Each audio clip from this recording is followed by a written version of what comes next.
அல்லேலூயா. கர்த்தருடைய நாமம் மகிமைப்படுவதாக. இந்த நாளிலே இந்த செய்தியினுடைய தலைப்பை நான் இவ்விதமாய் உங்களுக்கு சொல்ல விரும்புகிறேன். இயேசு கிறிஸ்துவினுடைய சிலுவை பாடுகளில் காணப்பட்ட உத்தரவாதங்கள் அல்லது இயேசு கிறிஸ்துவினுடைய பொறுப்புணர்வு, the responsibility of Jesus Christ. இயேசு இந்த பூமியிலே அனுப்பப்பட்ட பொழுது அவருக்கு ஒரு பொறுப்பு கொடுக்கப்பட்டது. அந்த பொறுப்பை அவர் சரியாய் நிறைவேற்றி முடிக்க, அந்த நிறைவேறுதலின் நிமித்தமாக நாம் இன்றைக்கு ஆசீர்வாதமாக இருக்கிறோம். அல்லேலூயா. எல்லாருக்கும் அதுபோல் இந்த உலகத்தில் பொறுப்பு இருக்கிறது. யாராகிலும் எனக்கு பொறுப்பே கிடையாது, நான் சும்மா இருக்கேன், அப்படி யாராவது இருக்கோமா? இல்லை, எல்லாரிடத்திலும் பொறுப்பு கொடுக்கப்பட்டிருக்கிறது. அப்போ ஆண்டவராகிய இயேசு கிறிஸ்து அந்த பொறுப்புகளை ஏற்றுக்கொண்டு எப்படி அவர் செய்தார், அந்த பொறுப்புகளிலே ஒரு தனிப்பட்ட பொறுப்புணர்வு எப்படி இருக்க வேண்டும், ஒரு சபையின் பொறுப்புணர்வு எப்படி இருக்க வேண்டும், ஒரு குடும்பத்தின் பொறுப்பு எப்படி இருக்க வேண்டும் என்பதை ஒப்பிட்டு இந்த நாளிலே உங்களோடு பகிர்ந்து கொள்ள விரும்புகிறேன். அல்லேலூயா. இந்த சிலுவை தியான நாட்களிலே நாம் அதிகமாக அதை குறித்து நம்முடைய தினசரி நம்முடைய இரவு ஜெபத்திலே நாம் தியானித்து கொண்டு வந்தாலும், இந்த நாளிலே இயேசு கிறிஸ்துவினுடைய சிலுவையினுடைய உத்தரவாதங்கள், அதை இப்படி கூட ஆங்கிலத்திலே சொல்லப்பட்டிருக்கு, the guarantees of the cross of Jesus Christ. சிலுவையிலே ஆண்டவராகிய இயேசு கிறிஸ்து நமக்காக அவர் மரித்தார். அதுதான் அவருடைய முடிவு, இந்த உலகத்திலே வாழ்ந்து முடிந்த முடிவு. அப்போ வந்தது எதற்காக என்பதை அவர் அறிந்து புரிந்து அதின்படியே செய்தார். அல்லேலூயா. அப்படியானால் நீங்களும் நானும் ரட்சிக்கப்பட்டது எதற்கு என்பதை அறிந்து புரிந்து என்ன செய்யணும்? செய்ய வேண்டும். எத்தனை பேருக்கு நான் சொல்றது புரியுது? இயேசு தாம் என்ன செய்ய வந்தாரோ அதை மட்டும் கரெக்டாக என்ன பண்ணிட்டாரு? செய்துட்டார். இப்போ நம்ம எல்லாரும் ரட்சிக்கப்பட்டிருக்கிறோம். நமக்கு அறிமுகமானவர்கள் இன்னும் ரட்சிக்கப்படவில்லை. நம்முடைய சொந்தங்களிலே சிலர் இன்னும் ரட்சிக்கப்படவில்லை. நம்முடைய தெருவிலேயே இன்னும் நிறைய பேர் ரட்சிக்கப்படலை. ஆனால் நம்மளை கர்த்தர் என்ன செய்திருக்கிறார்? ரட்சித்திருக்கிறார். அப்போ அதற்கான ரெஸ்பான்சிபிலிட்டி, அதற்கான உத்தரவாதம், பொறுப்புணர்வு என்ன என்பதை நாம் அறிந்து கொள்ள வேண்டும். உதாரணமாக வேதத்திலே பாருங்கள், ஏசாயா தீர்க்க தரிசன புஸ்தகம் 53ஆம் அதிகாரத்திலே இயேசு கிறிஸ்துவினுடைய பாடுகளை குறித்த காரியங்கள் முன் அறிவிக்கப்பட்டது. அங்கே சொல்லப்பட்டிருக்கிறது, நம்முடைய பாடுகளை ஏற்றுக்கொண்டு நம்முடைய துக்கங்களை சுமந்தார். இப்போ அவருடைய ரெஸ்பான்சிபிலிட்டி என்ன அல்லது அவருடைய பொறுப்புணர்வு, உத்தரவாதம் என்ன என்று சொன்னால், என் பாடுகளை அவர் ஏற்றுக்கொள்வது தான் அவருடைய உத்தரவாதம். என் பாடுகளை அவர் ஏற்றுக்கொள்வது, நம்முடைய பாடுகள், என்னுடைய பாவத்தை அவர் சுமந்து கொள்வது அவர் மீது வைக்கப்பட்ட உத்தரவாதம். அப்போ இந்த பூமியிலே அவர் வந்து சந்தோஷமாய் வாழ்ந்து அனுபவிக்க வரவில்லை. என் பாவங்களை அவர் சுமந்து, வேதம் சொல்லுகிறது, நமக்காக அவர் என்ன ஆனாராம்? பாவமானார். நமக்காக அவர் பாவமானார். அதுதான் அவர் மீது வைக்கப்பட்ட ரெஸ்பான்சிபிலிட்டி, அவர் மீது வைக்கப்பட்ட பொறுப்புணர்வு. அவர் அதற்காகவே வந்தார் என்றால் அதையே அவர் செய்யும்படி இருந்தார். ஹல்லேலூயா. நீங்கள் வேதத்திலே பல இடத்திலே வாசிக்கும் போது ஒரு சில வசனங்களை மாத்திரம் நான் உதாரணப்படுத்துகிறேன். ஒரு முறை அவருடைய சீஷர்கள் அவரோடு பேசிக்கொண்டு இருந்த பொழுது, மத்தேயு சுவிசேஷம் 16ஆம் அதிகாரம், அதிலே அவர் ஆண்டவரோடு பேசிக்கொண்டு இருந்த பொழுது ஆண்டவர் மனம் திறந்து அவர்களோடு பேசிக்கொண்டிருக்கிறார். ஆண்டவராகிய இயேசு தன்னுடைய பேச்சிலே எங்கு பேசினாலும் அவர் ஒரு பேச்சை பேசாமல் இருப்பதில்லை. என்ன தெரியுமா? தான் படப்போகிற சிலுவையின் பாடுகள், அதை குறித்து பேசாமல் இருந்ததே இல்லை. காரணம், அவர் தன்னுடைய நோக்கத்தில் அல்லது தான் எதற்காக வந்திருக்கிறோம் என்ற உத்தரவாதத்தில், பொறுப்பில் அவர் கவனமாயிருந்தார், சரியாயிருந்தார், அதற்கு நேராகத்தான் வழி நடத்தி கொண்டார். ஆனால் ரட்சிக்கப்பட்டிருக்கிற நம்முடைய அனுபவங்கள், சபையிலே அங்கமாயிருக்கிற நம்முடைய அனுபவங்கள் எப்படிப்பட்ட ரெஸ்பான்சிபிலிட்டியில் அல்லது எப்படிப்பட்ட பொறுப்புணர்வில் சரியாக இருக்கிறது? அந்த தமிழ் வார்த்தை ஓகேவா? பொறுப்புணர்வு சொல்லலாமா இல்லை உத்தரவாதம் சொல்லலாமா? அந்த வார்த்தைக்கு பொறுப்புணர்வு. ஓகே. அப்போ நம்முடைய பொறுப்புணர்வு என்ன? ஆண்டவர் நல்ல ஒரு பொறுப்புணர்வை செய்தபடினால், அவர் அதில் விலகாமல் இருந்தபடினால் நாம் மீட்படைந்திருக்கிறோம். அப்போ நீங்களும் நானும் அந்த பொறுப்புணர்விலே சரியா இருந்தால் ஏதோ ஒன்று நடக்க போகிறது. எத்தனை பேர் விசுவாசிக்கிறீங்க? அப்படி நீங்க சரியான ரட்சிக்கப்பட்டதில் சரியான பொறுப்பில் இருப்பீர்கள் என்றால் உங்க மூலமா ஏதோ ஒன்று நடக்க போகுது. அதில் அந்த பொறுப்பு உணர்விலே நாம் சரியா இருக்கிறோமா என்பதை கவனிக்க வேண்டும். அப்போ ஆண்டவராகிய இயேசு கிறிஸ்து இந்த பூமியிலே அனுப்பப்பட்ட நோக்கத்திலே அவர் வந்தார், வளர்ந்தார், அவர் செயல்பட்டார். அப்பொழுது அவர் பேசி கொண்டு இருக்கிறார். அப்பொழுது 16ஆம் அதிகாரம் 22ஆம் வசனம் பாருங்க. அப்பொழுது பேதுரு அவரை தனியே அழைத்து கொண்டு போய் என்ன பேசுறார் தெரியுமா? ஆண்டவரே, இது உமக்கு நேரிடக்கூடாது. உலகம் எப்படி இருக்கிறது என்று சொன்னால், உலகத்தின் பார்வை வேறு, தேவனுடைய செயல்பாடு வேறு. நம்ம அதை புரிஞ்சிக்கணும். நம்ம எல்லாம் ரட்சிக்கப்பட்ட பிறகு சபைக்குள்ள உலக பார்வை போல, உங்கள் பிஸ்னஸ் பார்வை போல், உங்கள் வேலை இடத்துல இருக்கிறது போல், நீங்கள் வேலை செய்கிற இடத்துல இருக்கிற ரூல்ஸ் அண்ட் ரெகுலேஷன்ஸ் போல், அதில் இருக்கிற சட்டத்திட்டத்தை போல், உலகத்தில் இருக்கிற எதை போலையும் இங்கே வந்து நின்று பார்த்தோன்னா உங்களுக்கு இங்கே இருக்கிறது எதுவுமே என்ன செய்யாது, புரியாது. நிறைய விஷயம் தப்பாக கூட தெரியும். இது ஆவிக்குரிய கண்ணோட்டத்தில் பார்க்கக்கூடிய இடம், அதற்கான ஃபோக்கஸ். அல்லேலூயா. அப்போ இங்கே ரெஸ்பான்சிபிலிட்டி, இங்கே இருக்கிற பொறுப்புணர்வுகள் என்ன என்பதை கவனிக்கும் போது இங்கே இருக்கிற பொறுப்பே என்னன்னா, நம்ம எல்லாரும் பரலோக ராஜ்யத்தில் அவருடைய வலது பார்சத்தில் உட்காரணும். அதுதான் பொறுப்பு. எத்தனை பேர் விசுவாசிக்கிறீங்க? எத்தனை பேர் அதை ஏற்றுக்கொள்கிறீங்க? எத்தனை பேர் நாம் அப்படி இருப்போம்னு நம்புறீங்க? அல்லேலூயா. இந்த சபையினுடைய நோக்கம் என்ன? சபையினுடைய பொறுப்புணர்வு என்னன்னா, உங்கள்ட்ட இருந்து எத்தனை லட்சத்தை பறித்து பண்ணிடலாம், பணத்தெல்லாம் பிடுங்கிடலாம், அது இல்லை ரெஸ்பான்சிபிலிட்டி. இந்த சபையினுடைய நோக்கம், பொறுப்புணர்வு அது அல்ல. சபையினுடைய பொறுப்புணர்வு என்னன்னா, நீங்கள் எல்லாரும் கர்த்தருடைய வலது பார்சத்தில் அவருடைய வருகையில் எடுத்துக்கொள்ளப்பட்டு அவரோடு கூட உட்கார வேண்டும். அல்லேலூயா. அதற்கான முயற்சி தான் நடக்கிறது என்பதை நீங்கள் புரிந்து கொள்ள வேண்டும். அதற்கான முயற்சிக்கு தான் நம்ம எல்லாம் வந்திருக்கிறோம். அப்போ நான் இங்கே வரும் பொழுது என் ஆண்டவரை சந்திக்க வருகிறேனா? இல்லை, என் ஆண்டவர் எனக்குள் இருக்கிறார். எத்தனை பேர் அதை விசுவாசிக்கிறீங்க? அப்போ நான் ஏன் இங்கே வரணும் அப்படின்னா, ஏனென்றால் அவர் தலை, நாம் எல்லாரும் சரீரம். இங்கே உட்கார்ந்துருக்கிற நாம் எல்லாரும் யாரு? சரீரம். அப்போ சரீரம் எப்பொழுதும் எப்படி இருக்க வேண்டும்? கை தனியாக கால் தனியாக கிடக்கக்கூடாது. சரீரம் எப்போதும் எப்படி இருக்கணும்? இணைக்கப்பட்டிருக்கணும்.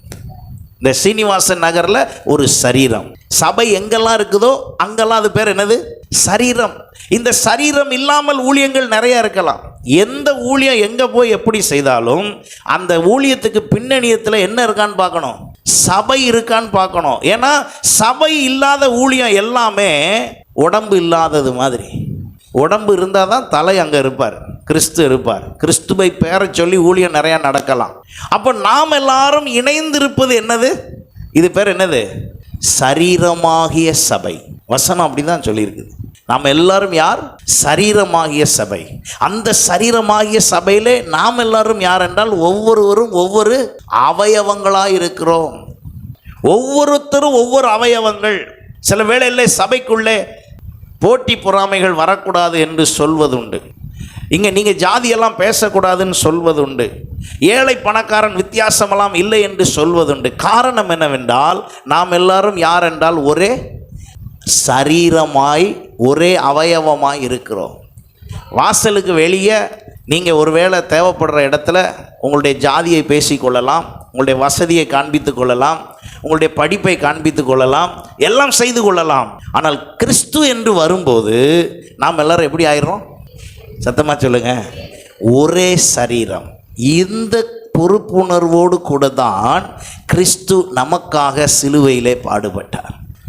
இதற்காகத்தான் நாம் எல்லாரும் எப்படி இருக்கணுமா? ஒன்றாக இருக்கணும்.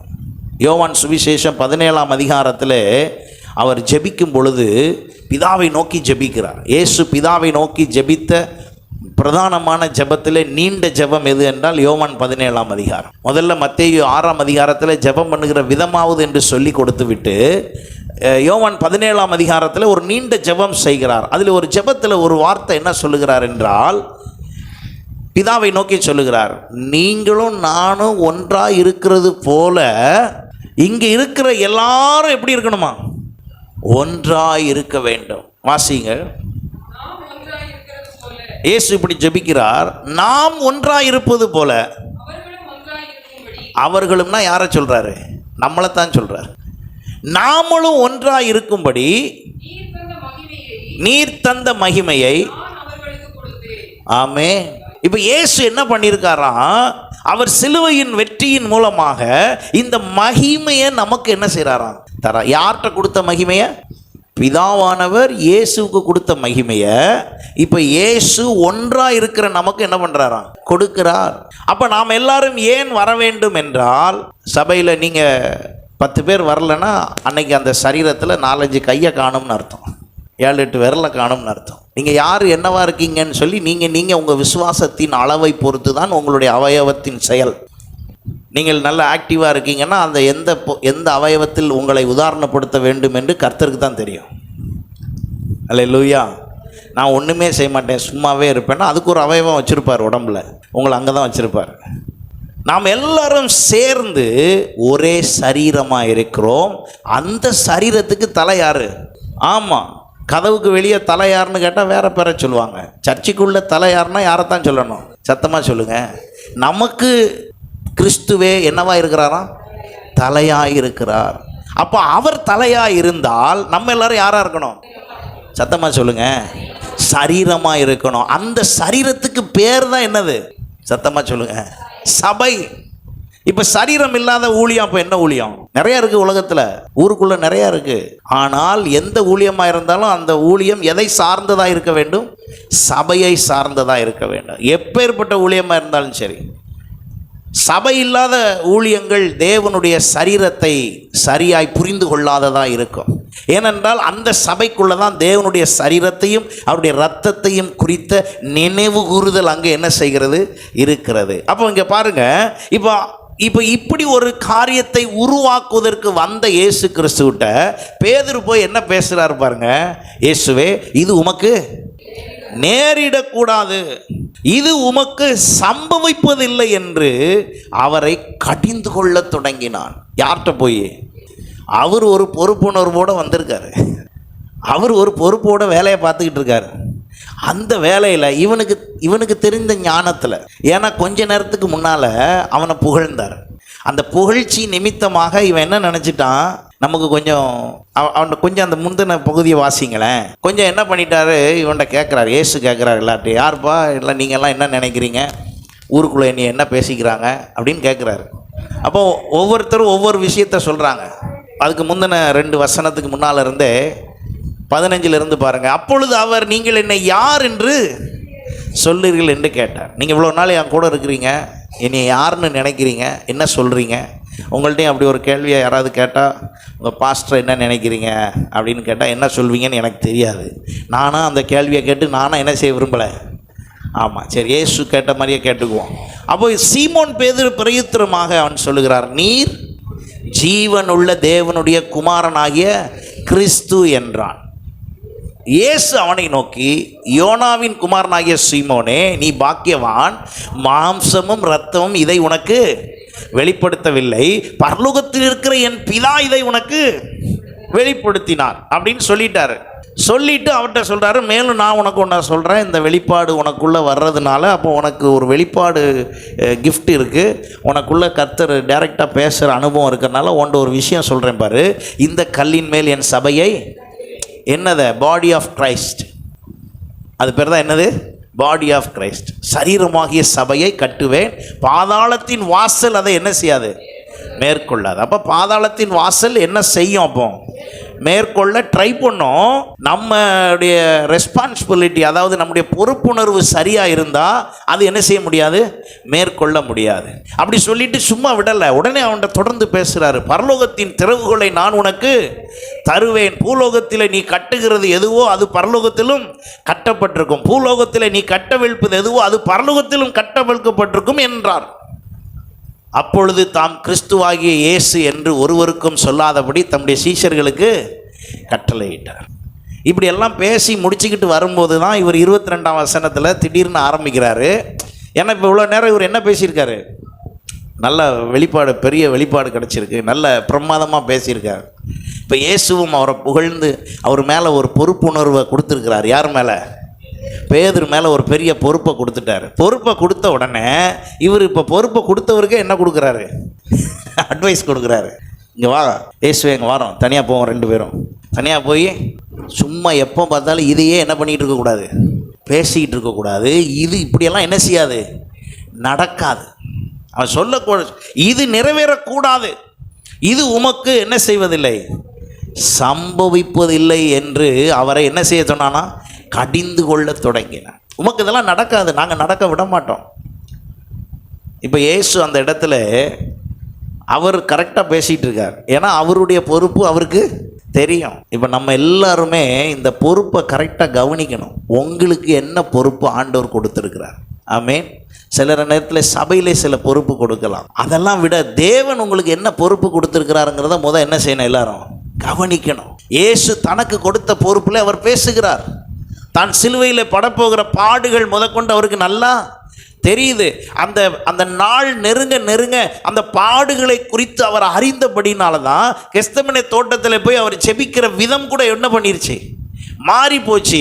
ஏன் தேவனே, எப்படி ஆகிலும் இந்த பாத்திரம் என்னை விட்டு நீங்க கூடுமானால், ஏனென்றால் அந்த பாடுகளை குறித்த காரியத்தை, அந்த பொறுப்பு உணர்வை அறிந்தவராய் மாம்சத்தில் இருந்தபடியால் ஒரு சில உணர்வுகள் அவருக்குள்ளே வெளிப்பட்டு அதை கூட சொல்லுகிற அளவுக்கு போய்விட்டார். இந்த நேரத்தில் பேதுரு பேசுகிற பேச்சு என்னன்னா, அப்படியெல்லாம் என்ன செய்யாது, சம்பவிக்காது. ஒரு விஷயத்தை புரிந்து கொள்ளுங்கள். தேவனுக்கு அடுத்த விஷயத்திலே தேவன் கொடுத்த பொறுப்பை நீங்களும் நானும் நிதானிக்கவே முடியாது. இங்கே அமர்ந்திருக்கிற உங்களில், நம்முடைய பிள்ளைகளில் யாரையாகிலும் ஒருவரை கர்த்தர் பெரிய அளவில் வல்லமையான ஊழியத்தில் பயன்படுத்துவதற்கு கர்த்தர் ஒரு பொறுப்பை வைத்திருப்பார் என்றால், இப்போ நமக்கு கண்ணுக்கு பார்க்கலாம் ஒன்றும் தெரியாது. நம்ம சும்மா அப்படியே இருப்போம். ஆனால் அவர்களை கொண்டு கர்த்தர் பெரிய காரியத்தை செய்ய முடியும். அல்லேலூயா. இப்போ அந்த பிள்ளையினுடைய திறமைகள், தாளந்துகள் கூட வெளியே தெரியாமல் இருக்கலாம். ஆனால் கர்த்தர் அவர்களை கொண்டு செய்ய, அப்போ நம்ம எல்லாருக்கும் ஒரு பொறுப்பை கர்த்தர் கொடுக்கிறார் இந்த பூமியிலே. அதை சரியாய் செய்திருக்கிறோமா? அப்போ இயேசுவின் இடத்திலே அதை சொன்ன பொழுது இயேசு அவனை பார்த்து இப்போ சொல்கிறாரு, திரும்பி என்ன சொல்கிறாரு, அவரோ திரும்பி பேதுருவை பார்த்து, எனக்கு பின்னாக போ. ஏங்க இப்போ தானே நல்லா இருந்தார், அதுக்குள்ளே எப்படி சாத்தானா மாறினார்? எப்போதுமே ஒரு விஷயத்தை கவனிச்சுக்கோங்க. சாத்தானுடைய குணாதிசயமே என்னதுதான், பெருமையும் மேட்டிமையும். எப்பெல்லாம் நீங்கள் உங்களை பெருசாக நினைக்கிறீங்களோ அப்போல்லாம் அவன் உங்களுக்கு அவனுடைய கேரக்டரை உள்ள புகுத்த பார்ப்பான். கொஞ்ச நேரத்துக்கு முன்னால் இயேசு பேதுருவிடத்தில் சொன்னது எல்லாம் 11 பேருக்கு முன்னால் சொன்ன உடனே உள்ளுணர்வு என்ன சொல்லுது, பரலோகத்தின் சாவியவே யார்கிட்ட கொடுக்காராம், பேதுருகிட்ட தான் கொடுக்காராம். அந்த அளவுக்கு எக்ஸ்பிளைன் பண்ணி இயேசு பேசின உடனே எல்லாரும் முன்னாலையும் நான் இப்படி நினைக்கிறேன். ஏன்னா அவர் தொடர்ந்து அவனை பேசும் பொழுது நல்லா பேசிக்கிட்டு இருந்த அவனுக்குள்ளே தேவனுடைய ஆவியை, பிதாவினுடைய வெளிப்பாடு பெற்ற அவனிடத்தில் எண்ணமும் வந்துருச்சு, மாம்சமும் வந்து விட்டது. உடனே அதை இயேசு சொன்னதை கேட்டு இவனுக்குள்ளே மாம்ச ரீதியில் ஏற்பட்ட காரியத்தில் அவன் உடனே பேசுகிற காரியம்தான் அது. உடனே இயேசு சொன்னார், எனக்கு நீ இப்போ எப்படி இருக்க, இடரலாக இருக்க. எனக்கு ஒரு பொறுப்பு உணர்வு இருக்குது. நான் அந்த பொறுப்பு உணர்வில் நான் என்ன பண்ணிகிட்டு இருக்கேன், பேசிக்கிட்டு இருக்கிறேன். அந்த பொறுப்புணர்வில் நான் போய்கிட்டு இருக்கிறேன். என்னுடைய பொறுப்பு என்னவென்றால், இந்த பூமியிலே பிறக்க வேண்டும், கன்னியின் வயிற்றில் பிறக்க வேண்டும், பிறந்தாச்சு. என்னுடைய பொறுப்பு என்ன, நான் 30 வயது வரை என் பெற்றோரோடு அடங்கி இருக்க வேண்டும், அதுதான் என் பொறுப்பு. அடங்கி இருந்தாயிற்று. 30வது வயதிலே நான் என் ஊழியத்தை ஆரம்பிக்க வேண்டும், அதை நான் ஆரம்பித்து ஆயிற்று. 33 வயதிலே என்னுடைய ஊழியம், என்னுடைய வயது, என்னுடைய வாழ்வு, என்னுடைய சரீரம் அழிவு எல்லாம் சிலுவையில் என்ன செய்யணும், முடிக்க. இதெல்லாம் தெளிவா தெரிஞ்சுதான் யார் வேலை போய்கிட்டு இருக்கா, இயேசு போய்கொண்டு இருக்கிறார். அல்லேலூயா. இன்னைக்கு நம்மிடத்திலே அந்த தெளிவு இல்லாதபடினாலே, நம்மிடத்திலே இந்த பொறுப்பு என்ன, தேவனுடைய ராஜ்யத்தை குறித்த பொறுப்பு என்ன, நம்மளை வச்சு ஆண்டவர் என்ன செய்ய திட்டம் பண்ணியிருக்கிறாரு, இதை பற்றியெல்லாம் எதுவுமே தெரியாததுனால நம்ம நிறைய நேரம் எந்த ஆசீர்வாதத்தையும் என்ன செய்யாமல் இருக்கோம், பெறாமல் இருக்கிறோம்.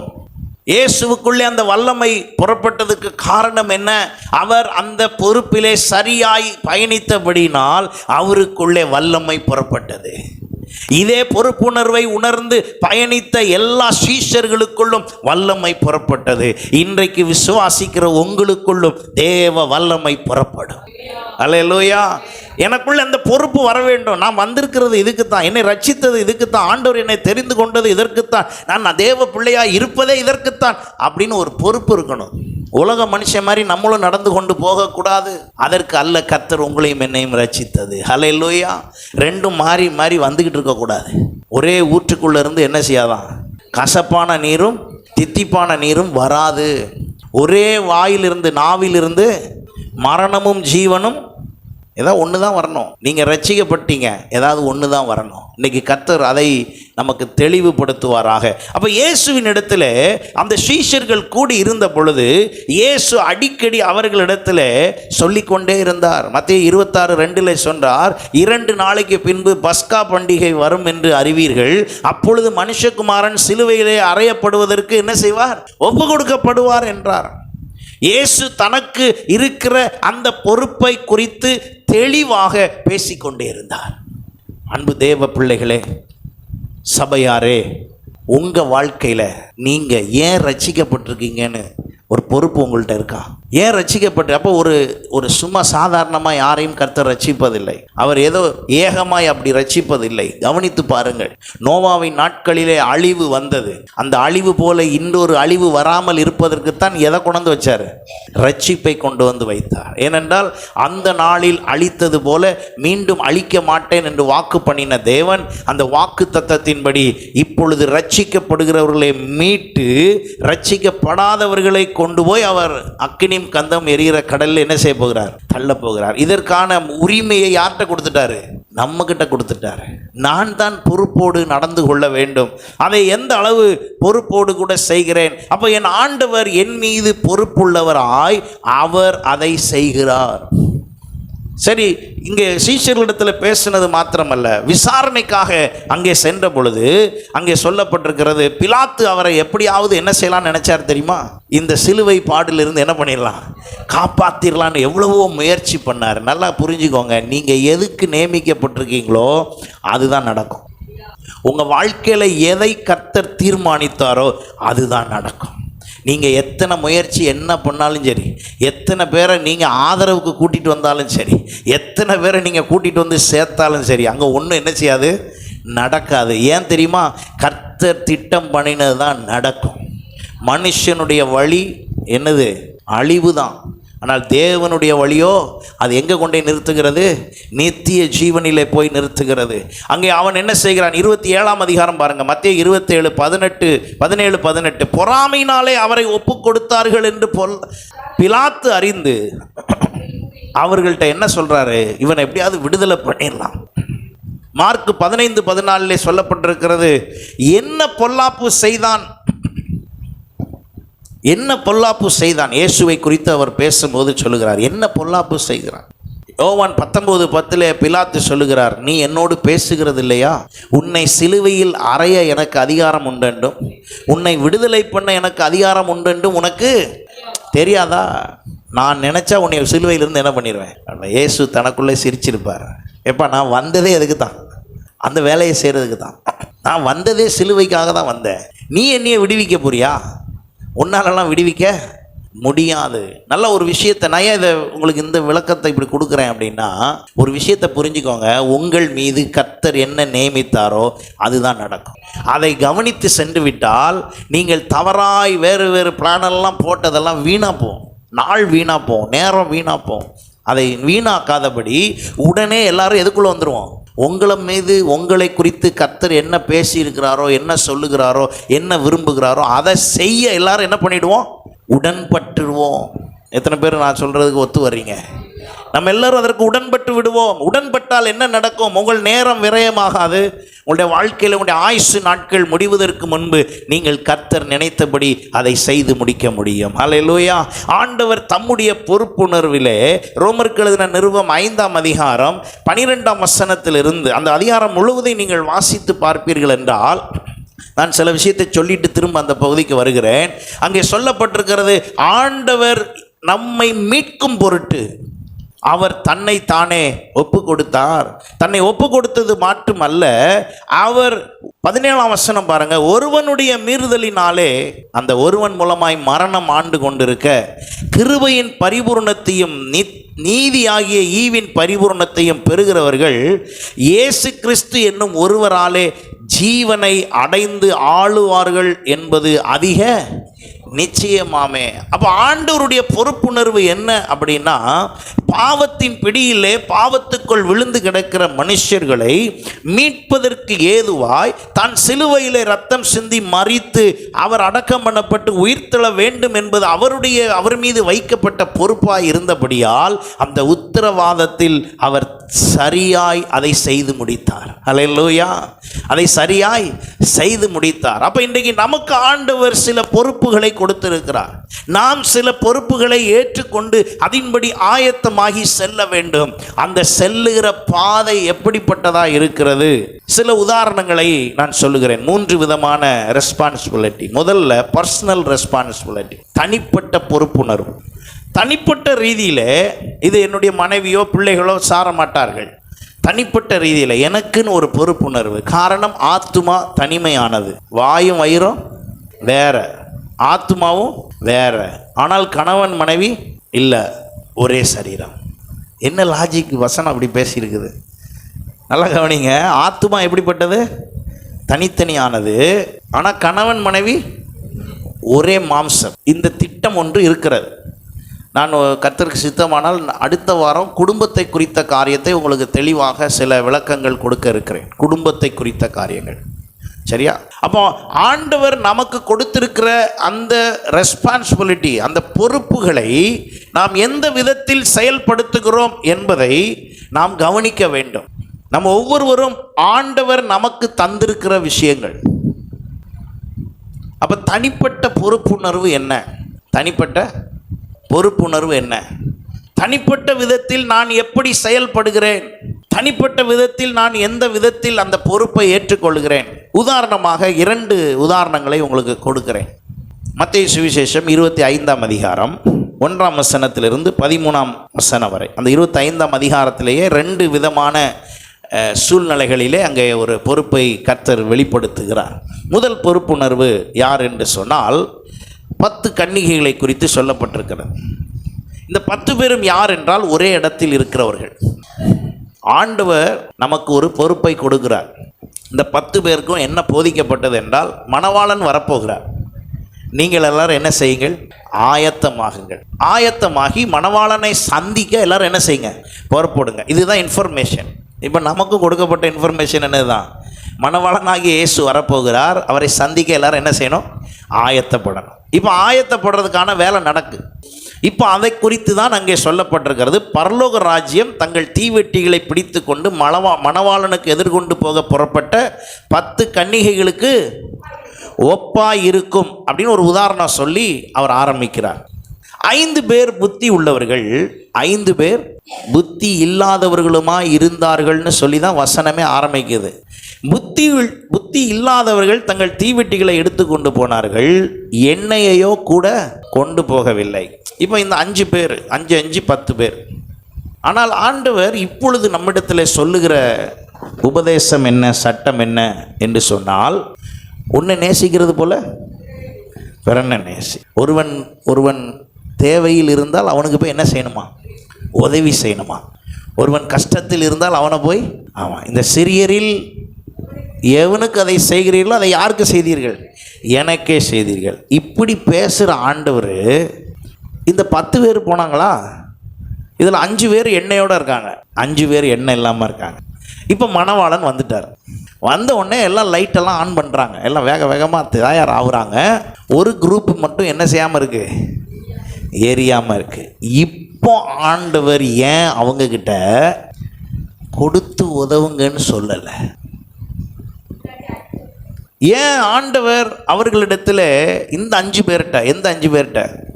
எண்ணெயை வச்சிருக்கிறவங்கள்ட்ட ஏன் நீங்கள் கொடுக்கக்கூடாது அப்படின்னு ஏன் சொல்லலை? யோசிச்சு பாருங்க. காரணம், பொறுப்புணர்வு கொடுக்கப்பட்டதோடு வந்தால் நீங்கள் என்ன பொறுப்பில் வந்திருக்கீங்களோ அதன்படி தான் அளக்கப்படும். நீங்கள் உங்கள் பொறுப்பில் கவனமாக இருக்கணுமே ஒழிய மற்ற விஷயத்தில் அல்ல. இப்போ ஆண்டவராகிய இயேசு கிறிஸ்து நமக்கு கொடுக்கிற போதனைகள் எல்லாம் உதவி செய்யுங்கள், ஏழையை பராமரிங்க, சிறியரில் ஒருவனுக்கு எதை செய்தீர்களோ அதை எனக்கே செய்தீர்கள்னு சொல்லி நமக்கு கொடுத்த போதனையில் உள்ள ஆண்டவர் மணவாளன் வந்த பொழுது 5 கன்னிகைகள், 10 பேர் வந்தது யாருக்கு தெரியும்? ஆண்டவருக்கு தெரியும். 10 பேர் வந்திருக்காங்கன்னு நல்லா தெரியும். ஆனால் 5 பேர் உள்ளே பிரவேசிக்க ஆயத்தமாகி போய் கொண்டிருக்கிறார்கள். இவர்களை பார்த்து ஏன் சொல்லவில்லை? என்ன சொல்லவில்லை? நீங்கள் கொஞ்சம் உங்கள்கிட்ட இருக்க 5 பேர் இருக்கீங்க, 5 பேரும் மிச்ச 5 பேருக்கும் அவங்க இவ்வளோ தூரம் வந்துட்டாங்க, அவங்களுக்கும் கொஞ்சம் என்னத்தை ஷேர் பண்ணுங்க, என்னைய கொஞ்சம் ஷேர் பண்ணுங்க அப்படின்னு என்ன செய்யலை? சொல்லலை. இங்கே தான் நீங்கள் உங்கள் பொறுப்புணர்வை புரிய வேண்டும். நியாய தீர்ப்பு நாளிலே கிருபையும் இல்லை, அன்பும் இல்லை. ஆனால் இப்பொழுது அன்பு சகல பாவங்களையும் மூடும். இப்பொழுது கிருபை பெருகின இடத்திலே, பாவம் பெருகின இடத்திலே கிருபையும் பெருகிட்டு. எப்பொழுது? இப்பொழுது மணவாளனை சந்திக்கும் வரைத்தான். அது சந்திக்கிற இடத்துல கிருபையும் இருக்காது, அன்பும் இருக்காது. அப்போ இப்பொழுது உங்களுடைய பொறுப்புணர்வு என்னவென்றால், என் மணவாளனாகிய கிறிஸ்து வருவார் என்றால் நான் அவரை சந்திக்க சரியா என்ன செய்ய வேண்டும்? ஆயத்தமாக வேண்டும். என் ஆயத்தத்திற்கு யாரோ ஒருவர் உடந்தையாக முடியாது. கணவன் மனைவிக்கு உடந்தையாக இருக்க முடியாது, பெற்றோர் பிள்ளைக்கு உடந்தையாக இருக்க முடியாது. இந்த சபைக்குள்ளே உட்கார்ந்திருக்கிற நீங்கள் வாலிபர்கள், நீங்கள் பெரியவர்கள், யாரா இருந்தாலும் சரி, நீங்கள் எல்லாரும் உங்கள் ஆத்துமாவுக்கு நீங்கள் தான் யாரு? உத்தரவாதி. உங்கள் ஆத்மாவை நீங்கள் தான் காக்க முடியும். இதை காப்பதற்கு அப்பாட்ட பெர்மிஷன், அம்மாட்ட பெர்மிஷன் தேவையில்லை. கணவன்கிட்ட பெர்மிஷன், மனைவிட்ட பெர்மிஷன் தேவையில்லை. காரணம் என்ன? ஒருவேளை நான் அதிகமாய் கர்த்தரை நோக்கி ஜெபித்தால் என் கணவன் சத்தம் போடுவாரே, சத்தம் போடட்டும். அதுதான் உங்களுடைய சிலுவை, அதுதான் நீங்கள் சுமக்க போகிற சிலுவை.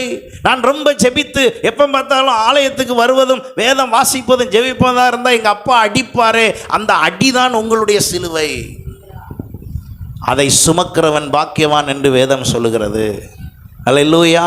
சாதாரண விஷயம் அல்ல. அப்போ நீங்களும் நானும் இந்த ஆயத்தத்தில் வரும்போது, இந்த ஆயத்தம் என்ன செய்கிறது? என்னை உள்ளே கொண்டு போக செய்கிறது. அப்போ என் பொறுப்பு என்ன? மணவாளன் வர்ற வரைக்கும் என் விளக்கு என்ன பண்ணணும்? அவ்வளோதான். என் பொறுப்பு அதான், என்னுடைய ரெஸ்பான்சிபிலிட்டி அதான். என் லைட் எரிஞ்சிக்கிட்டே இருக்கணும். அதை எரியறதுக்கு நான் என்னெல்லாம் பண்ணணுமோ அதெல்லாம் என்ன செய்யணும்? செய்யணும். எத்தனை பேருக்கு நான் சொல்கிறது புரியுது? இப்போ உங்களுடைய என்னுடைய வேலை என்ன? ரட்சிக்கப்பட்டுட்டேன், ரட்சிக்கப்பட்ட நான் முடிவு பரியந்தம் என்ன செய்ய வேண்டும்? நிலை நிற்க வேண்டும். அது யார் ரெஸ்பான்சிபிலிட்டி? நம்முடையது, என்னுடையது. எல்லாரும் இப்படி சொல்லுங்கள், என்னுடையது. உங்கள் ரட்சிப்பு யாருடையது? உங்கள் ரட்சிப்புக்காக உங்களுடைய அப்பாவோ, உங்கள் அம்மாவோ, உங்கள் பேரண்ட்ஸோ, அல்லது உங்கள் பிள்ளைகளோ, உங்கள் நண்பர்களோ, பாஸ்டரோ, உங்கள் ஃப்ரெண்டோ எவரும் ஒத்தாசை பண்ண முடியாது. இதுக்கு யார் ஆலோசனையும் கேட்கக்கூடாது. ஒரே ஆலோசனை தான், இந்த வேத வசனம். அல்லேலூயா. இந்த வேத வசனத்தை தவிர வேறு ஒரு ஆலோசனைக்குள்ளும் செல்லக்கூடாது. ஏனென்றால் கர்த்தர் ஒருவரே நம்மை சரியாய் நடத்துகிறவர். ஏன்னா உலகம் நம்மளை வேற வேற திசையில் என்ன பண்ணுது? கொண்டு போக பார்க்குது. கிறிஸ்தவ உலகமே வேற திசையில் கொண்டு போக பார்க்கிறது. வசனத்துக்கு புறம்பாகவும் எதிராகவும் செயல்படுகிற ஊழியங்கள் வல்லமையாய் கூட நடைபெறுகிறது. ஆனால் உங்களுடைய ரெஸ்பான்சிபிலிட்டி என்ன? நீங்கள் என்ன பொறுப்புணர்வில் இருக்கிறீர்கள்? உங்களுக்கான பொறுப்பு என்ன? அதை நீங்கள் அறியாமல் நீங்கள் நான் பைபிள் வாசிக்கிறேன், நான் ஜெபம் பண்ணுறேன், நான் அப்படியா இப்படியா என்ன சொன்னாலும் வேகாதங்க. அங்கே நடந்ததை பாருங்கள். அவர்கள் நடுராத்திரியிலே இதோ மணவாளன் வருகிறார் என்று 6ஆம் வசனம், அவருக்கு எதிர்கொண்டு போக புறப்படுங்கள் என்ற சத்தம் உண்டாயிற்று. அப்பொழுது அந்த கன்னிகைகள் எல்லாரும் எழுந்திருந்து தங்கள் தீவெட்டிகளை ஆயத்தம் பண்ணினார்கள். புத்தி இல்லாதவர்கள் புத்தி உள்ளவர்களை நோக்கி, உங்கள் எண்ணெயில் எங்களுக்கு கொஞ்சம் கொடுங்கள், எங்கள் தீவெட்டி அணைந்து போகிறதே என்றார்கள். புத்தி உள்ளவர்கள் பிரயுத்தரமாக, அப்படி அல்ல, எங்களுக்கும் உங்களுக்கும் போதாமல் இராதபடி. அதாவது என்ன அர்த்தம்? நீ ஒழுங்காக ரெஸ்பான்சிபிலிட்டியாக இல்லாமல் இருந்துவிட்டு ரெஸ்பான்சிபிலிட்டியாக இருக்கிற என்கிட்ட வந்து இப்போ பேசி என்கிட்ட வாங்கிவிட்டு நீயும் போகாமல் என்னையும் போக விடாமல் ஆக்கிறதுக்கா? புரியுதா இல்லையா? ஆவிக்குரிய விஷயத்தில் அப்படி தான் பேசணும். ஆவிக்குரிய விஷயத்தில் அப்படித்தான் பேசணும். பாஸ்டர் தப்பாக சொல்லி கொடுக்குறார். இல்லை, ஆவிக்குரியவன் ஆவிக்குரியவைகளோடு சம்பந்தப்படுத்தி பேசுகிறான். ஆவிக்குரியவனை ஒருவனும் நிதானித்து அறிவானா? அறிய மாட்டானா? அறிய மாட்டான். ஆவிக்குரியவனை ஒருவன் என்ன செய்ய முடியாதான்? நிதானித்து அறிய முடியாது. ஏன் அறிய முடியாதுன்னா அவன் கர்த்தரை சார்ந்து இருக்கிறான். அல்லேலூயா. அப்ப நல்லா கவனிங்க, இங்க கேட்கிற கேள்வி என்ன? கொடுத்து உதவு.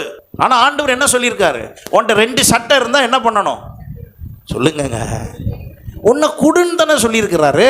அப்போ இப்போ என்ன கேட்டால் என்ன பண்ணணும்? கொடுத்துருக்கணும் தானே. ஏன் கொடுக்கக்கூடாது? ஏன் கொடுக்கக்கூடாது? அப்போ கொடுக்கறதுக்கு ஒரு காலம் இருக்கிறது, கொடுக்கறதுக்கு ஒரு நேரம் இருக்கிறது. கொடுத்திருக்க வேண்டும். ஆனால் இப்பொழுது இன்றைக்கு இந்த இடத்தில் என்ன செய்ய முடியாது? கொடுக்க முடியாது. ஏன் கொடுக்க முடியாதுன்னா அது உன் ரெஸ்பான்சிபிலிட்டி. உன் விளக்க நீ தான் என்ன பண்ணியிருக்கணும்?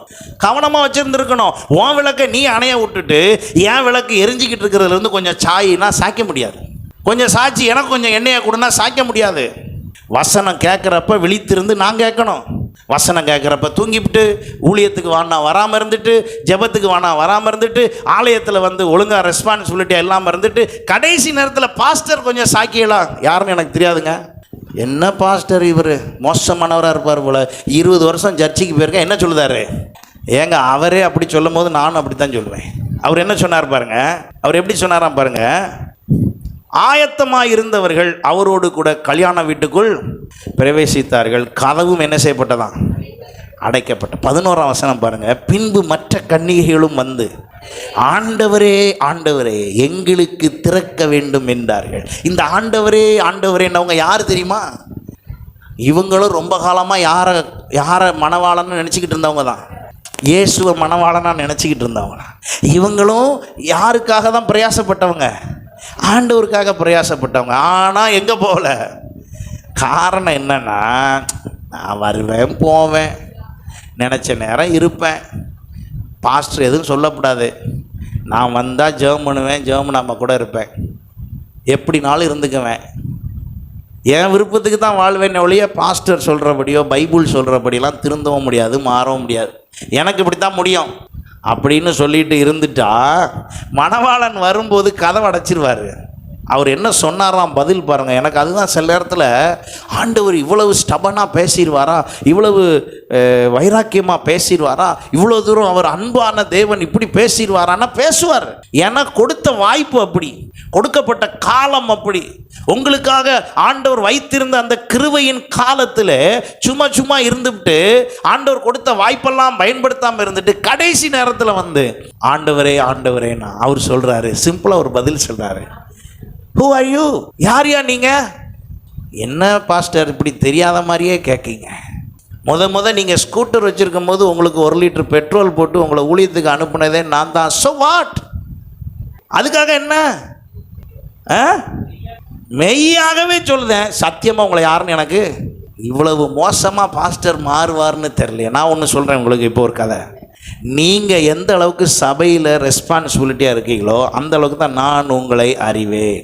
சபையில் ஒரு பொறுப்பும் இல்லாத ஆளுக்கு நான் ஒத்தாசை பண்ணணும்னு அவசியம் இல்லை. என்னடா இவ்வளோ கடினமாக பேசுகிறார? வசனம் அப்படி தான் சொல்லுது. ஏன்? பொறுப்புணர்வோடு இருக்கிறவங்களுக்கு கூட 10 நிமிஷம் செலவு பண்ணி இன்னும் கொஞ்சம் நல்லா ஆக்கி விட்டா சந்தோஷம். ஆமென், ஹல்லேலூயா. அப்போ சபைக்கும் ஒரு பொறுப்பு இருக்குங்க. அப்போ நீங்கள் உங்கள் தனிப்பட்ட பொறுப்பை எந்த அளவுக்கு பயன்படுத்துகிறீர்கள்? அப்போ ஆண்டவராகிய இயேசு வந்தார். ஒரு விஷயத்தை சொல்கிறேன் பாருங்க. ரட்சிப்புக்கு பொறுப்புணர்வுடன் அல்லது உத்தரவாதத்துடன் இருந்தவர்கள் உள்ளே சென்றார்கள், உத்தரவாதம் இல்லாதவர்கள் உள்ளே செல்லவில்லை. கடைசி தருவாயில் என்னத்தான்னு கேட்டவனுக்கு கூட என்ன செய்யலை, கிடைக்கப்படலை. இன்னைக்கு கிடைக்கும், இப்போ கிடைக்கும். இப்போ ஒரு உதவி கேட்டால் இப்போ கிடைக்கும். ஏன் இப்போ கிடைக்கும்னா இப்போ என்ன காலத்தில் இருக்கோம்? கிருபையின் காலத்தில் இருக்கிறோம், உதவி பெறுகிற காலத்தில் இருக்கிறோம், உதவி கிடைக்கும். ஆனால் கிடைக்காது ஒரு நாள். என்னைக்கு? நான் அவர் வருகையின் நாளிலே, அவர் நியாய தீர்ப்பு நாளிலே. அன்னைக்கு வந்து நீங்கள் உங்களை எவாலுவேட்லாம் பண்ணிக்கிட்டு இருக்க முடியாது. அவர்கிட்ட போய் விளக்கம்லாம் கொடுத்துக்கிட்டு இருக்க முடியாது. அவர்கிட்ட போய் ஆண்டவரே நான் ஆக்சுவலாக இப்படிலாம் பாரு, உன் லிஸ்ட்டு படி சரியில்லை போங்கிட்டு. அந்த எல்லைக்கு போவதற்கு முன்பாகவே கர்த்தர் நம்ம எப்படி வைக்க விரும்புகிறார்?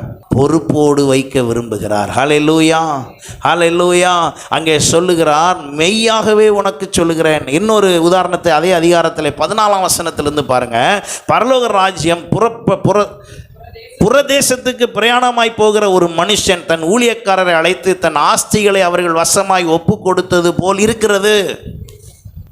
இந்த ரெஸ்பான்சிபிலிட்டி, ரெண்டாவது ரெஸ்பான்சிபிலிட்டி அதே அதிகாரத்தில் சொல்லி, அங்கே 4 சொல்லியிருக்குது, நான் 2 தான் சொல்கிறேன். ஒரு ஆள் என்ன பண்ணாரா, தன்னுடைய சொத்தெல்லாம் எடுத்து ஒரு 3 பேருக்கு திருப்பி கொடுத்தாராம். 3 பேருக்கு ஒருத்தருக்கு கூப்பிட்டு என்ன சொன்னாராம், ஒருவனிடத்தில் 5 தாலந்தும், அதாவது அவனுடைய, அதான் ரொம்ப முக்கியம். சில பேர் இப்படி சொல்லுவாங்க, பாரு அவன் பெரிய பணக்காரன் ஆகிட்டான், நான் இன்னும் அப்படியே இருக்கேன். ஏதோ ஒரு இடத்துல நீங்கள் அதை ஆவாமல் அளவுக்கு உங்கள் திறமையில் எங்கேயோ ஒரு இடத்துல நீங்கள் என்னவா இருக்கீங்க, குறைவாக இருக்கீங்கிறத புரியணும். ஆண்டவரே எப்படி கொடுக்காரு பாருங்க. திறமைக்கு தக்க உங்கள் திறமையை வளர்க்கணும். எதை வளர்க்கணும்? விசுவாச திறமையை வளர்க்கணும். திறமைங்கிறது சாதாரண விஷயம் இல்லை. அதனால தான் சொல்லிகிட்டு இருக்கேன், உங்களுடைய ரெஸ்பான்சிபிலிட்டி, கர்த்தர் உங்களை ரட்சித்தார் என்றால் அதற்குரிய ரெஸ்பான்சிபிலிட்டியில், அந்த பொறுப்புணர்வில் நீங்கள் எந்த அளவுக்கு அதிகமாய் ஆர்வமாய் உங்கள் பொறுப்பை உணர்ந்து செயல்படுகிறீர்களோ அந்த செயல்பாடை கவனித்து தான் உங்களை என்ன செய்ய முடியும், ஆசீர்வதிக்க முடியும். அங்கே ஆண்டவர் கொடுக்கிற காரியம் பாருங்க. அங்கே இருந்தவரிடத்தில் அவனுடைய திறமைக்கு தக்கதாக ஒருவனிடத்தில் 5 தாலந்தும், ஒருவனிடத்தில் 2 தாலந்தும், ஒருவனிடத்தில் 1 தாலந்துமாக கொடுத்து உடனே பிரயாணப்பட்டு போனான். இப்போ வாங்கிட்டாங்க இவங்க 5 பேரும், 3 பேரும் வாங்கிக்கிட்டாங்க. இப்போ கொஞ்ச நாள் கழிச்சு வந்து இவர் கேட்குறாரு. என்ன கேட்குறாரு? 5 தாலந்து வாங்கினவன் போய் 16ஆம் வசனம் பாருங்க, இல்லை 20ஆம் வசனம் பாருங்க, 19. வெகு காலமான பின்பு அந்த ஊழியக்காரனுடைய எஜமானன் திரும்ப வந்து அவனிடத்தில் கணக்கு கேட்டான். நல்லா புரியுங்க, ரட்சித்த ஆண்டவர் உங்களிடத்தில் என்ன கேட்பார்? கணக்கு கேட்பார். கணக்கு கேட்காமலாம் யார்ட்டையும் விடமாட்டார். கணக்கு கேட்கறது பேர் தான் என்னது? நியாய தீர்ப்பு. அவர் சொல்கிறார், நான் உனக்காக மரித்தேனே, எனக்காக நீ என்ன செய்தாய்? ஆண்டவர், நான் பசியாக இருந்தேன், நீங்கள் என்ன செய்தீர்கள்? ஆகாரம் கொடுத்தீர்கள். நான் தாகமாக இருந்தேன், எனக்கு நீங்கள் தண்ணீர் கொடுத்து. எல்லா ரெஸ்பான்சிபிலிட்டியெல்லாம் அவர் பேசி பேசி வைக்கிறாரு. இவங்க ஒன்று ஒரு கேள்வி கேட்காங்க, நீர் எப்போயா பசியாக இருந்தீர்? நீங்கள் சுட்டு வடையும் அது அப்பமும் மீனும் கொடுத்து தான் நாங்கள் சாப்பிட்ருக்கோம். நீங்கள் பசியாக இருந்தது எனக்கு எப்படி தெரியும்? நல்லா புரிஞ்சுக்கொள்ளுங்க, கர்த்தர் நமக்கு ஒரு பொறுப்பை கொடுத்திருக்கிறார். நீங்கள் கிறிஸ்துவை வெளிப்படுத்துவதே முதல் பொறுப்பு. உங்களுக்குள்ளே அவர் வாசமாக இருப்பதை வெளிப்படுத்துவதே முதல் பொறுப்பு. இயேசுவை நான் வெளிப்படுத்தணும். இந்த இடத்துல இயேசு என்ன பண்ணியிருப்பாருன்னு நீங்கள் யூகிக்கணும், கவனிக்கணும், வசனத்தின்படி உங்களை யோசிக்கணும். இந்த 5 தாலந்து உள்ளவன் என்ன செய்தானா பாருங்க, வேறு 5 தாலந்தை கொண்டு வந்து, ஆண்டவனே 5 தாலந்தை என்னிடத்தில் ஒப்புவித்தீரே, அவைகளை கொண்டு இதோ வேறு 5 தாலத்தை என்ன செய்தேன்? சம்பாதித்தேன். அதுதாங்க பொறுப்புணர்வு, ரெஸ்பான்சிபிலிட்டி. கொடுத்ததை எவ்வளவு டெவலப் பண்ணியிருக்கீங்க. கர்த்தர் உங்களுக்கு ரட்சிப்பை தந்தார், அந்த ரட்சிப்பு எவ்வளவு பெரியதாக இருக்கிறது. இப்படி நான் சொல்கிறேன், ரட்சிப்பின் சந்தோஷத்தை கொடுத்தாரே, அந்த ரட்சிப்பின் சந்தோஷம் எவ்வளோ பெருசாக இருக்குது. இப்போ எவ்வளோ டெவலப் ஆகிருக்கு பாருங்கள். அந்த ரட்சிப்பின் சந்தோஷம் எவ்வளோ தூரம் விருத்தி ஆகிருக்கு பாருங்கள். அதுதான் முக்கியம். அடுத்தவன்ட்ட வந்து கேட்கும் போது அடுத்தவன் என்ன சொன்னானா பாருங்கள். அந்த முதல் உள்ளவன் சொன்ன உடனே அவனை பார்த்து சொன்னார், உத்தமும் உண்மை உள்ள ஊழியக்காரனே, கொஞ்சத்தில் உண்மையாக இருந்தாய், நான் இப்போ உன்னை என்ன செய்ய போகிறேன்னா அநேகத்தில் உன்னை என்ன செய்ய போகிறேன்? அதிகாரியாக வைப்பேன். என் எஜமானுடைய சந்தோஷத்துக்குள் என்ன செய்? பிரவேசி. அந்த ரெஸ்பான்சிபிலிட்டியை அவர் அப்ரிஷியேட் பண்ணுறாரு. அப்போ நீ நல்லா பண்ணியிருக்கிற, நல்லா கொஞ்சம் கொடுத்தேன், 5 ரூபா கொடுத்தேன், நீ 10 ரூபாய் ஆக்கிட்ட, வெரி குட். 2வது காரணம் வந்து அதே மாதிரி பேசுகிறான். அப்போ 23ஆம் வசனம் பாருங்கள். அவனையும் ஆண்டவர் என்ன சொல்கிறாரு? உத்தமம் உண்மையுள்ள ஊழியக்காரனே, கொஞ்சத்தில் உண்மையாக இருந்தால் உன்னையும் நான் அநேகத்தில் அதிகாரியாக வைப்பேன், நீ சந்தோஷத்தில் பிரவேசி. 1 தாலந்தை வாங்கினவன், ஆண்டவனே, இப்போ தான் இதான் நம்ம சில நேரத்தில் நம்ம அப்படி இருந்துடக்கூடாது. நீங்கள் அப்படி இருந்தீங்கன்னா இன்றைக்கி மாறணும்.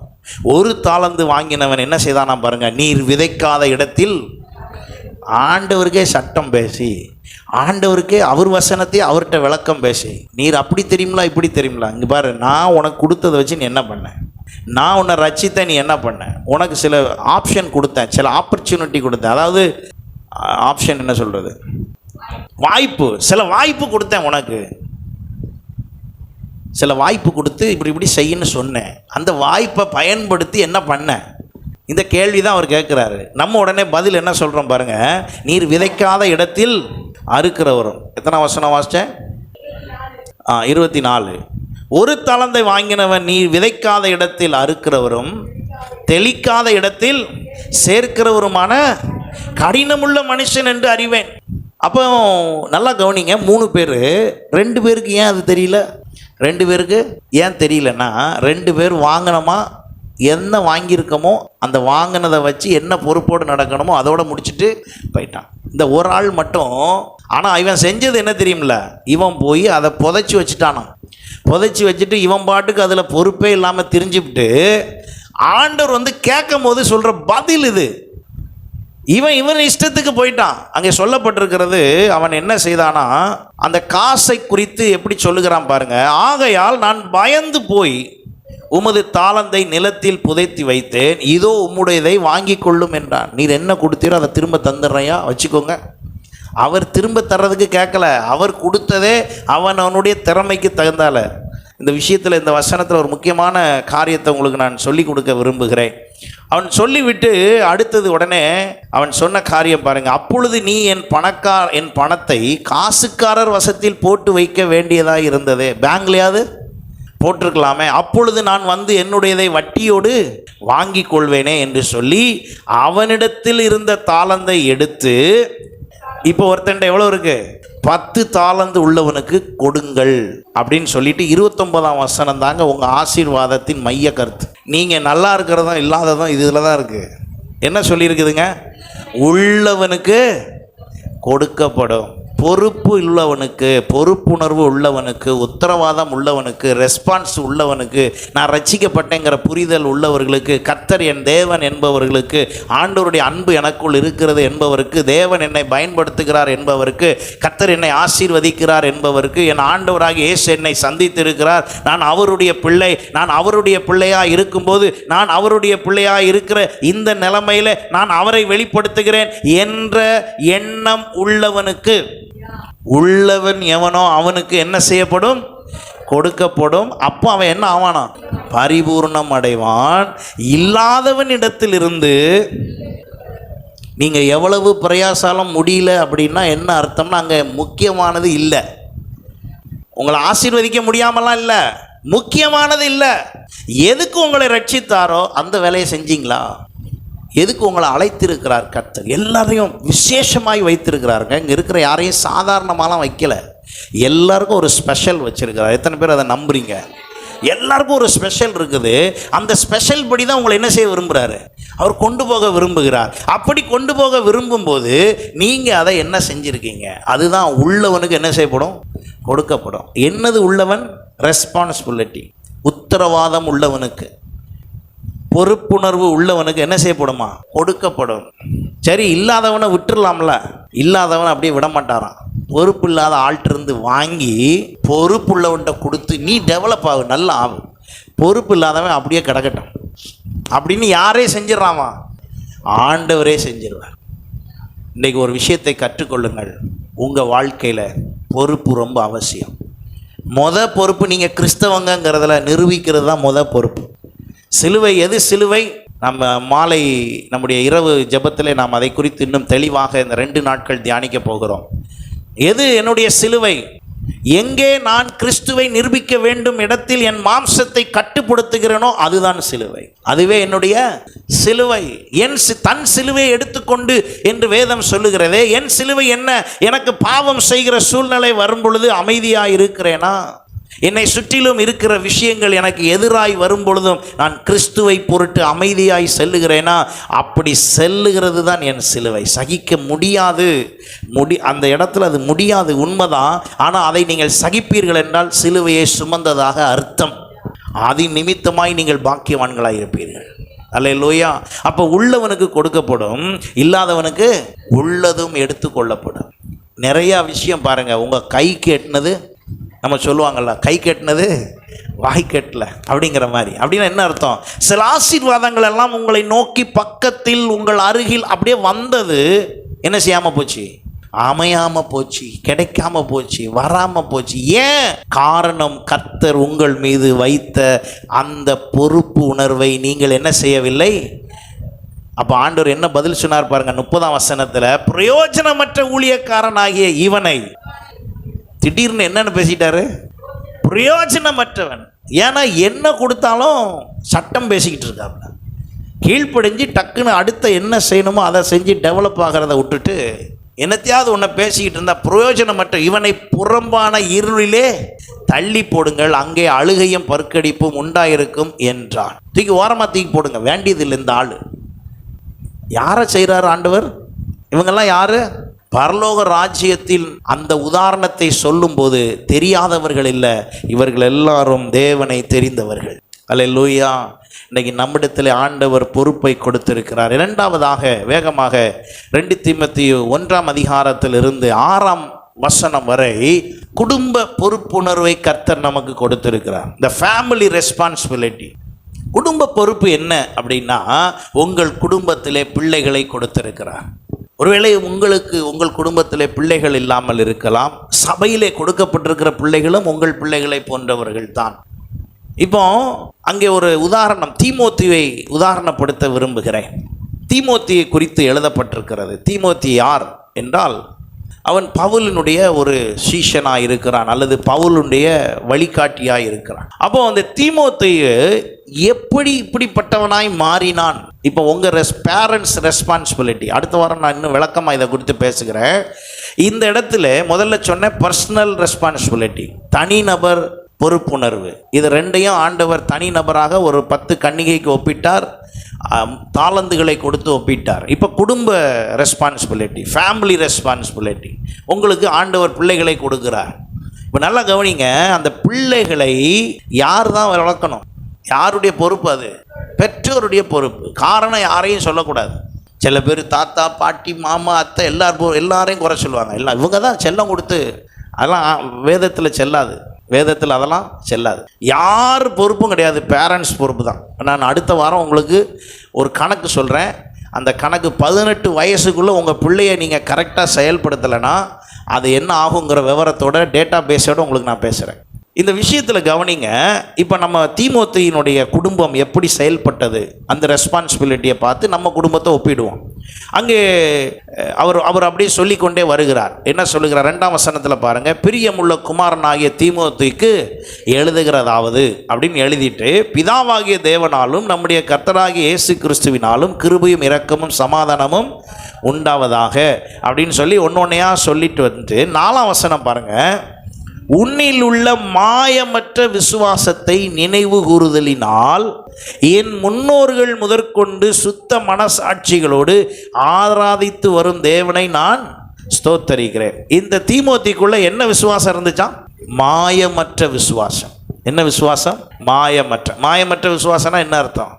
ஆளை பார்க்கும்போது ஒன்று, பார்க்காத நேரம் ஒன்றுங்கிறது இல்லை. எப்போதும் ஒரே மாதிரி. விசுவாசம்னா ஒரே விசுவாசம். சரி, இப்போ மாயமற்ற விசுவாசத்தை பற்றி பேச போனால் ரொம்ப நேரம் ஆகிடும். ரைட். இப்போ அவன் சொல்கிறான் பாருங்க, உன்னில் உள்ள இந்த மாயமற்ற விசுவாசத்தை நான் காண்கிறேன். 5ஆம் வசனம் பாருங்க, அந்த விசுவாசம் முந்தி உன் பாட்டி ஆகிய. அப்படின்னா என்ன அர்த்தம்? குடும்பத்தை முக்கியத்துவப்படுத்தி சொல்லுகிறார். Family responsibility. என்ன ஃபேமிலி ரெஸ்பான்சிபிலிட்டி?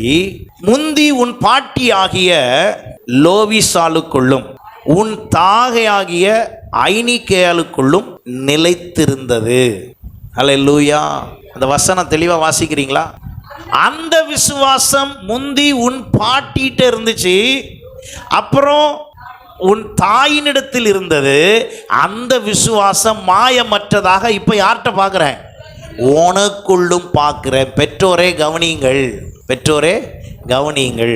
என்ன கவனிக்க வேண்டும் என்றால், உங்களிடத்தில் இருக்கிற விசுவாசம் எங்கே போகணும்? உங்கள் பிள்ளை ஆசீர்வாதம் பெறணும்னா உங்கள் விசுவாசம் எங்கே போகணும்? உங்கள் பிள்ளைகிட்ட போகணும். நீங்கள் விசுவாசத்தில் சரியாக இருக்கணும். இப்போ எங்கேருந்து வருது? பாட்டிகிட்டேருந்து பாட்டியுடைய பிள்ளை அம்மா கிட்டேருந்து அம்மா பிள்ளை தீமோத்தேயு. புரிஞ்சுதா இல்லையா? எத்தனை பேருக்கு புரிஞ்சுது? கவனம், ரெஸ்பான்சிபிலிட்டி, பொறுப்புணர்வு. உங்கள் பிள்ளைய உலக பிரகாரமாக படிக்க வைக்கிறது நல்லது. ஆனால் கர்த்தர் காரியத்துக்கு பிறகு அதை செஞ்சு பாருங்கள், உங்கள் பிள்ளை பெரிய ஆளாயிரும். ஏன் தெரியுமா? கர்த்தர் காத்துக்கொள்வார். அல்லேலூயா. உங்களுக்கு என்னது தான் முக்கியமாக இருக்குது? நிறையா நேரம் டியூஷன் தான் முக்கியமாக இருக்குது, படிப்பு தான் முக்கியமாக இருக்குது. படிப்பு அவசியம், ஆனால் யாருக்கு முன்னுரிமை கொடுக்கணும்? சத்தமாக சொல்லுங்கள். கர்த்தருக்கு முன்னுரிமை கொடுக்கணும். பிள்ளையை அப்படி தான் வளர்க்கணும், கட்டாயப்படுத்தணும். பைபிள் வாசிக்கிறதுக்கு கட்டாயப்படுத்தணும், ஜெபிக்கிறதுக்கு கட்டாயப்படுத்தணும். முழங்கால் படிட்டு ஜெபின்னு அந்த பிள்ளையை என்ன செய்யணும்? கட்டாயப்படுத்தணும். ஏனென்றால் அந்த பிள்ளைக்குள்ள என்ன விசுவாசம் வரணும்? மாயமற்ற விசுவாசம். That is the family responsibility. எத்தனை பேர் அதை எடுக்கிறீங்க? உங்கள் பிள்ளையை அப்படி செய்கிறீங்களா? உங்கள் பிள்ளையை நீங்கள் அப்படி செய்யலைன்னா வசனம் சொல்லுகிறது, மகன் நிமித்தமாக தாய் என்ன அடைவாளாம்? சஞ்சலம் அடைவாள். ஒரு பிள்ளைய நான் ஐயோ இப்படி ஒரு பிள்ளைய பெற்றுட்டேனேன்னு தாய் வருத்தப்படுற அளவுக்கு என்ன பண்ணிடுமா? போயிடுமா? நான் சொல்லலை, வசனம் தான் சொல்லுது. அந்த விவரங்களை எல்லாம் ஆண்டவர் உங்களுக்கு வெளிப்படுத்துவார். அப்போ நம்முடைய குடும்ப ரெஸ்பான்சிபிலிட்டி என்ன அப்படின்னா, நானும் செய்யணும், என் பிள்ளைக்கு பிறகு அந்த பிள்ளை. இப்போ எத்தனை தலைமுறைங்க? 3 தலைமுறைகள் எப்படி விசுவாசத்தில் இருக்காங்களாம்? மாயமற்ற விசுவாசத்தில். இப்போ சொல்லுங்க பெற்றோரே, உங்கள் பிள்ளைகளுடைய விசுவாசம் எப்படி இருக்கிறது? நான் சொன்னால் கேட்க மாட்டான். எப்படி சொன்னால் கேட்பானோ அப்படி சொல்லுங்க. எப்படி சொன்னால் கேட்பானோ அப்படி சொல்லுங்க. ஒருவேளை ஸ்நாக்ஸ் சாப்பிட்றது விருப்பமாக இருந்தால் கொடுக்காதீங்க. நான் அப்படி வளர்க்கப்பட்டேன், என் தகப்பன் அப்படி தான் வளர்த்தார். காலையில் பைபிள் வாசித்து ஜெபம் பண்ணலாம், காலையில் டீ காஃபி எதுவுமே கிடையாது, காலை சாப்பாடே கிடையாது. அன்னைக்கு பைபிள் வாசிக்க மறந்துட்டேன், விட்டுட்டேன்னு சொன்னால் ஸ்கூலுக்கு எப்படி தான் போனோம்? சத்தமாக சொல்லுங்கள். பட்டினியாக தான் போனோம். ஏனென்றால் இந்த வீட்டில் இதுதான் முன்னுரிமை. இங்கே ஜெபமும் வேத வாசிப்பும் இல்லாத பிள்ளைக்கு ஒன்றும் செய்யணும்னு அவசியம் இல்லை என்ற சென்டென்ஸ் அடிக்கடி காதில் கேட்கும். கர்த்தருக்கு முன்னுரிமை கொடுக்காத பிள்ளைக்கு நாங்கள் எதுவும் வாங்கி தரணும்னு அவசியம் இல்லை என்ற சத்தம் எங்கள் வீட்டில் அடிக்கடி கேட்கும். அதன் விளைவு என்ன? பலன் என்ன? கர்த்தருடைய ஊழியத்தை செய்யும்படி கர்த்தர் வைத்திருக்கிறார். அல்லேலூயா. யார் ரெஸ்பான்சிபிலிட்டிங்க? யார் ரெஸ்பான்சிபிலிட்டி? Parents responsibility. நீங்கள் பெற்றோர் உங்கள் பிள்ளையை மாயமற்ற விசுவாசத்தில் வைப்பது யாருடைய கடமை? உங்கள் கடமை. நீங்கள் தான் அதை செய்யணும். அப்போ நீங்கள் விசுவாசத்தில் இருந்தால் தான் அதை செய்ய முடியும். அப்போ நீங்கள் அதில் எப்படி இருக்கிறீர்கள்? 3வது, சர்ச் ரெஸ்பான்சிபிலிட்டி, சபையினுடைய பொறுப்புணர்வு. தம்பி உள்ள போ, அவனுக்கு கொஞ்சம் என்னன்னு கேளு. அங்கே ப்ரேயருக்குன்னா அங்கே ப்ரேயருக்கு அனுப்பு.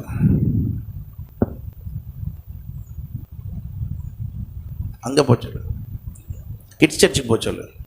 ஸ்தோத்திரம். 3வதாக சர்ச் ரெஸ்பான்சிபிலிட்டி, சபையின் பொறுப்புணர்வு. இப்போ நீங்கள் எல்லோரும் என்னையை பார்க்க இருக்கிறனால அதை பார்த்துருக்க வாய்ப்பு இல்லை, அதனால் நான் அதை பேசுகிற மாதிரி ஆயிடுச்சு. சரி, அது பையன் ரொம்ப நேரமாக நின்றுட்டு இருக்காரு. சபையின் பொறுப்புணர்வு என்று வரும்போது சபைக்கென்று ஒரு பொறுப்புணர்வு இருக்கிறது. எ சர்ச் ஹேஸ் அ ரெஸ்பான்சிபிலிட்டி. இங்கே வந்திருக்கிற உங்கள் எல்லாரை குறித்தும் ரெஸ்பான்சிபிலிட்டி எது தான் எடுக்கணும்? சர்ச் தான் எடுக்கணும். உங்கள் பர்ஸில் பணம் இருக்காங்கிற ரெஸ்பான்சிபிலிட்டி எனக்கு தேவையில்லை. எனக்கு தேவை உங்கள் ஆத்துமா சரியாக இருக்கிறதா என்பது தான். அல்லேலூயா. நீங்கள் என்ன வசதியில் இருக்கீங்கிற ரெஸ்பான்சிபிலிட்டியை நான் ஃபஸ்ட்டு எடுத்தேன்னா சரி வராது. உங்களுக்கு எது பிடிக்குங்கிறத பற்றி ரெஸ்பான்சிபிலிட்டி எடுக்கிறது முடியாது. உங்களுடைய ஆவிக்குரிய ஸ்டேட்டஸ் என்ன? முதல் கவனிப்பு எதுவாக தான் இருக்கும்? உங்களுடைய ஆவிக்குரிய நிலை என்ன, உங்கள் ஆத்துமாவின் நிலை என்ன? அதுதான் சபையின் ரெஸ்பான்சிபிலிட்டியின் முதல் பங்களிப்பு. அதன் பிறகு சபையினுடைய வருமானத்தை பொறுத்து தான் சரீர பிரகாரமான ரெஸ்பான்சிபிலிட்டி செய்ய முடியும். நீங்கள் சாப்பிட்டீங்களா, தூங்குனீங்களா, உங்கள் வீட்டில் பொருள் இருக்கா இல்லையா, நீங்கள் யார் என்ன, அந்த ரெஸ்பான்சிபிலிட்டி எதை பொறுத்துனா நீங்கள் கொடுக்குற ரெஸ்பான்சிபிலிட்டியை பொறுத்து தான் அது கிடைக்கும். எத்தனை பேர் நான் சொல்கிறது புரியுது? அப்போ சபைக்கு என்று ஒரு ரெஸ்பான்சிபிலிட்டி இருக்குது. என்ன ரெஸ்பான்சிபிலிட்டி? கொலோசியர் 1:28 படி, கொலோசியர் 1:28 தான் சபையினுடைய முக்கிய ரெஸ்பான்சிபிலிட்டி. என்னது? எந்த மனுஷனையும் கிறிஸ்து இயேசுவுக்குள்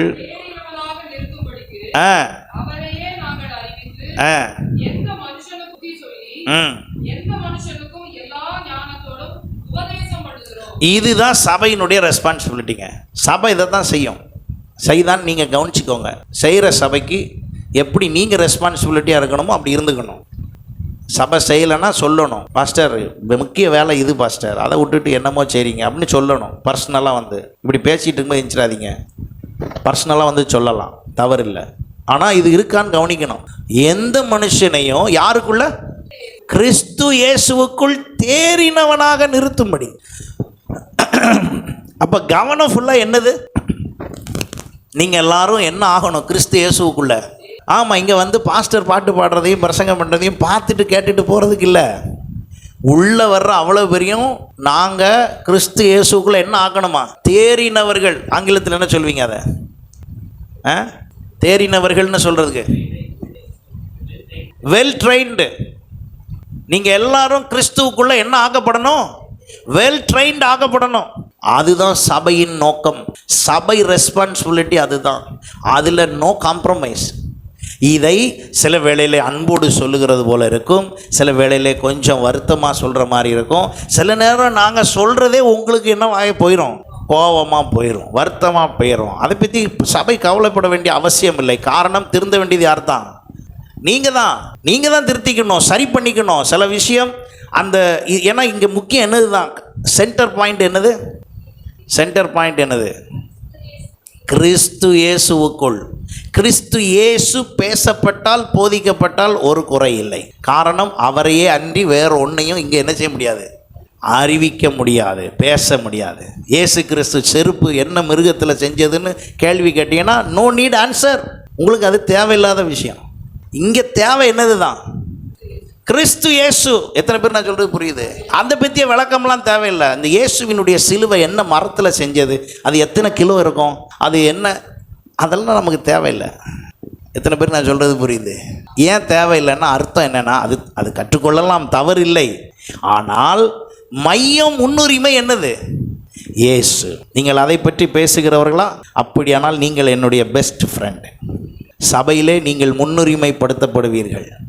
இதை தவிர எதை பேசினாலும் நான் எதிரியாய் மாறுவேன், எதிர்ப்பேன், தடுப்பேன், நிறுத்துவேன். ஏன்? மையம் யாரு? இயேசு. அன்பாய் நான் சொல்லும்போது இதை புரிந்து கொள்ளுங்கள். நீங்களும் யாரை பற்றி தான் ரொம்ப பேசணும்? ஒருத்தர் பேசும்போது, ஒருத்தருக்கு ஒருத்தர் பேசும்போது, நீங்கள் பேசும்போதெல்லாம் யாரை பற்றி தான் பேசணும்? சத்தமாக சொல்லுங்கள். ஏன்னா நோக்கமே என்னது தான்? அவர் தான்.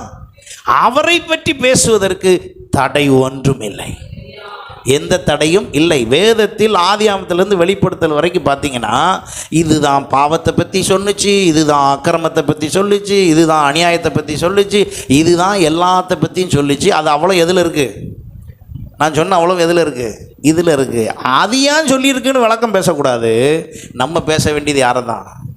ஏன்னா அவர் வருகையிலே ஏற்றுக்கொள்ளப்படுவதற்கு அவசியம் என்னவென்றால் கிறிஸ்துவுக்குள் தேறினவர்களாக இருக்க வேண்டும். அங்கே சொல்லிட்டு அவரே சொல்கிறாரு, அவரையே நாங்கள் வேற எதையும் நாங்கள் என்ன செய்ய மாட்டோம்? அறிவிக்க மாட்டோம். ஏன் அறிவிக்க மாட்டோம்னா, நீங்கள் அழகாக 1 யோவானில் இவர் பேசும்போது 1 யோவான் 1ஆம் அதிகாரம் 1ஆம் வசனத்திலிருந்து 4ஆம் வசனம் வரை அவர் சொல்கிறார் பாருங்க. ஆதி முதல் இருந்ததும் நாங்கள் கேட்டதும், எங்கள் கண்களினால் கண்டதும், நாங்கள் நோக்கி பார்த்ததும், எங்கள் கைகளினால் தொட்டதுமாக இருக்கிற ஜீவ வார்த்தையை குறித்து உங்களுக்கு இயேசுவை பற்றி சொல்கிறார். இயேசு தான் அவர். நாங்கள் தொட்டிருக்கோம், நாங்கள் பார்த்துருக்கோம், நாங்கள் அவர்கிட்ட பேசியிருக்கோம் சொல்லிட்டு சொல்கிறாரு. அந்த ஜீவன் வெளிப்பட்டது, பிதாவினிடத்தில் இருந்ததும் எங்களுக்கு வெளிப்பட்டதுமான நித்தியமாக இருக்கிற அந்த ஜீவனை நாங்கள் கண்டு அதை குறித்து சாட்சி கொடுத்து அதை உங்களுக்கு. அப்போ சர்ச் ரெஸ்பான்சிபிலிட்டி என்னவா இருக்கணும்? பாஸ்டருடைய ரெஸ்பான்சிபிலிட்டியும் சபைக்குள் இருக்கிற அவ்வளோ பேருடைய ரெஸ்பான்சிபிலிட்டியும் எப்போதும் யாரை பற்றி தான் பேசணும்? இயேசு கிறிஸ்துவை குறித்து. அல்லேலூயா. யார் வாயில் பேசினாலும் எதை பற்றி பேசுகிறீங்க? இயேசுவை பற்றி. ஓகே பேசுங்க. புரியுதா இல்லையா உங்களுக்கு? ஆமாம். ஏன்னா அது மையமாக இருந்தால் அங்கு தேவனுக்கு விரோதமான பிழை ஒன்றும் வராது. கிறிஸ்து மையமாக இருப்பார் என்றால் சாத்தான் உட்புகவே முடியாது. நம்ம தொடர்ந்து சொல்கிறார் பாருங்க, நீங்கள் எங்களோடு ஐக்கியம் உள்ளவர்கள் ஆகும்படி. அப்போ சர்ச் ரெஸ்பான்சிபிலிட்டி என்னவா இருக்கிறது? நீங்கள் எல்லாரும் இங்கே என்ன ஆகணும்? ஒழுங்கா ஐக்கியமாகும்படி நாங்கள் கண்டும் கேட்டும் இருக்கிறதை உங்களுக்கு அறிவிக்கிறோம். எங்களுடைய ஐக்கியம் பிதாவோடும் அவருடைய குமாரனாகிய இயேசு கிறிஸ்துவோடும் இருக்கிறது. ஹல்லேலூயா. அப்போ இதுதான் சபையினுடைய ரெஸ்பான்சிபிலிட்டி, சர்ச் ரெஸ்பான்சிபிலிட்டி. அப்போ சபை என்ன செய்ய பார்க்கிறது? ஒரு மனுஷனை தேறினவனாக. 2 தீமோத்தேயு 3:16 சில வசனங்களை நான் சொல்ல வேண்டும், சொல்லி நான் முடிக்கிறேன். 2 தீமோத்தேயு 3:16 பாருங்கள். வேத வாக்கியங்கள் எல்லாம் தேவ ஆவியினால் அருளப்பட்டிருக்கிறது. நம்முடைய விசுவாசம் அது எல்லாம் தேவ ஆவியினால் அருளப்பட்டிருக்கிறது. தேவனுடைய மனுஷன் தேறினவனாகவும் எந்த நற்கிரியையும் செய்ய, இப்போ தேறினவன்னு சொல்லிட்டு இப்போ உங்களை என்னவா மாற்றுதான்? தகுதியுள்ளவனாய் மாற்றுது. சில நேரம் நம்ம மனசாட்சிப்படி நம்மளே சிந்திச்சா நம்ம எப்படி யோசிப்போம்? தகுதி இல்லாத மாதிரி யோசிப்போம். ஆனால் ஆண்டவரே நம்மளை தகுதிப்படுத்துகிறாராம். அல்லேலூயா. தகுதி உள்ளவனாகவும் இருக்கும்படியாக அவைகள் உபதேசத்துக்கும், கடிந்து கொள்ளுதலுக்கும், சீர்திருத்தலுக்கும், நீதியை படிப்பித்தலுக்கும் பிரயோஜனமாக இருக்கிறது. அப்போ முதல்ல இயேசுவை பேசினோம், இரண்டாவது எதை பேசுகிறோம்? வேத வாக்கியங்களை பேசுகிறோம். அந்த வேத வாக்கியங்களும் எனக்காகத்தான் இருக்கணும், தேறினவர்களாய் இருக்கவும் தகுதி உள்ளவர்களாய் மாறவும். இதுதான் சபையினுடைய ரெஸ்பான்சிபிலிட்டி. மூணாவது சபையினுடைய ரெஸ்பான்சிபிலிட்டி என்ன? யாக்கோபு 5:14 உங்களில் ஒருவன் வியாதிப்பட்டால் அவன் சபையின் மூப்பர்களை வரவழைப்பானாக. அவர்கள் கர்த்தருடைய நாமத்தினால் அவனுக்கு எண்ணெய் பூசி அவனுக்காக ஜெபம் பண்ண கடவர்கள். அவங்களுக்கு போய் என்ன பண்ணணும்? நம்ம ஜெபம் பண்ணணும். இப்போ வியாதிப்பட்டவன் தான் என்ன செய்யணுங்க? வியாதிப்பட்டவனுடைய வீட்டிலிருந்து பலவீனப்பட்டால், நோய்வாய்ப்பட்டால் உடனே உங்கள் வீட்டிலிருந்து ஒரு தகவல் எங்கே வரணும்? சபைக்கு வரணும். இப்படி ஒரு சூழ்நிலை, இப்படி ஒரு நிலைமை இருக்குது. ஜஸ்ட் வந்து ஜெபம் பண்ணுங்க. அது ஒருவேளை நம்ம டெக்னாலஜி வளர்த்தினால ஃபோனில் கூட என்ன பண்ணியிருக்கலாம்? ஜெபம் பண்ணியிருக்கலாம். இல்லை எண்ணெய் பூசி தான் ஜெபம் பண்ணணும்னா எண்ணெய் பூசி என்ன செய்ய கடவன்? ஜெபிக்க கடவன். மூப்பன்னு சொல்லியிருக்குன்னா காரணம் என்னென்னா, அந்த நாட்களில் சபையிலே அந்த நடத்துறதுக்கு கீழே நிறைய பேர் என்னவாக தான் இருந்தாங்க? மூப்பராக தான் இருந்தாங்க.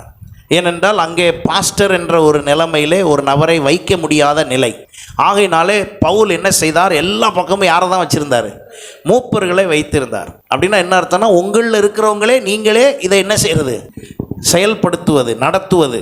திடீரென்று இன்றைக்கு இன்னார் நடத்த வேண்டும், நாளைக்கு அடுத்த வாரம் இவர் நடத்தணும், அதுக்கு அடுத்த வாரம் அவர் நடத்தணும், இப்படின்னு பவுல் பிளான் போட்டு கொடுத்துட்டு போயிடுவார்.